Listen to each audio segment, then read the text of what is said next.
Alors on a du mal à vraiment comprendre la ligne officielle du parti de gauche sur les prochaines municipales. Est-ce que les alliances entre le PC et le parti de gauche sont systématiques? Est-ce que vous appelez à ce qu'elles le soient? Expliquez-nous. Ben évidemment. Alors, bon, franchement, vous donnez des verges pour vous faire battre, parce que vous avez parfaitement compris quoi il retourne. Il y a d'abord, c'est pas le parti de gauche et le parti communiste le sujet. Le sujet, c'est une formation nouvelle que nous avons créée il y a maintenant 4 ans, qui s'appelle le Front de gauche, et qui, d'élection en élection, confirme son identité, sa forme. Bon, alors il y a des moments où ça coince. Le Front de gauche, c'est pas une étiquette, c'est une stratégie. Cette stratégie, c'est il y a une autre gauche indépendante, autonome, que le Parti socialiste, qui peut des fois avoir des accords avec le Parti socialiste, mais limité au strict minimum, car le Parti socialiste, aujourd'hui, n'est plus un partenaire fiable à gauche.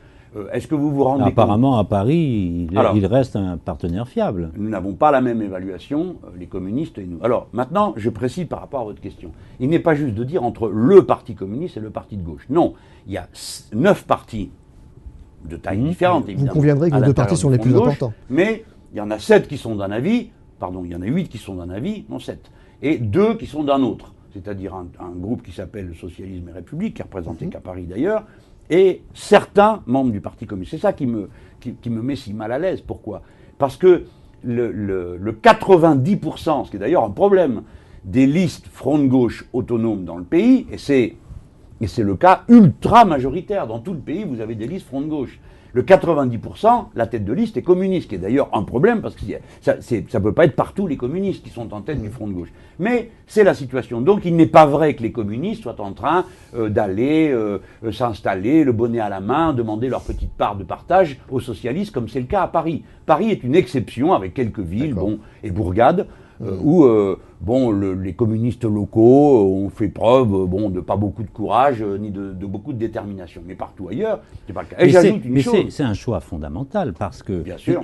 Vos militants, parce qu'ils ont voté ce choix-là, à Paris en tout cas, ils se disent un peu, mais il vaut mieux gagner avec le PS dans le cadre d'un compromis politique plutôt que de perdre tout seul.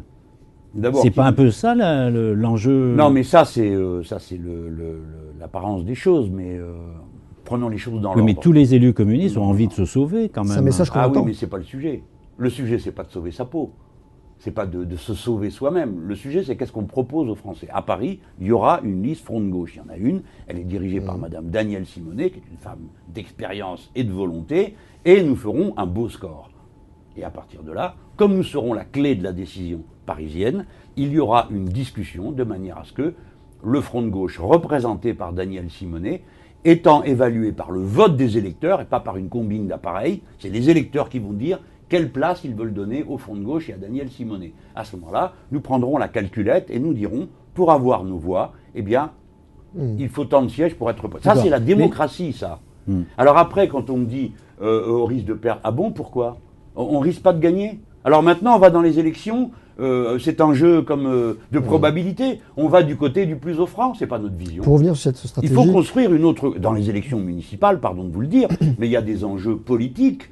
Les municipales, pour nous, ça a toujours été une occasion de montrer quel genre de société nous pourrions construire. C'est ça que nous allons faire dans les municipales. Il faut respecter les gens.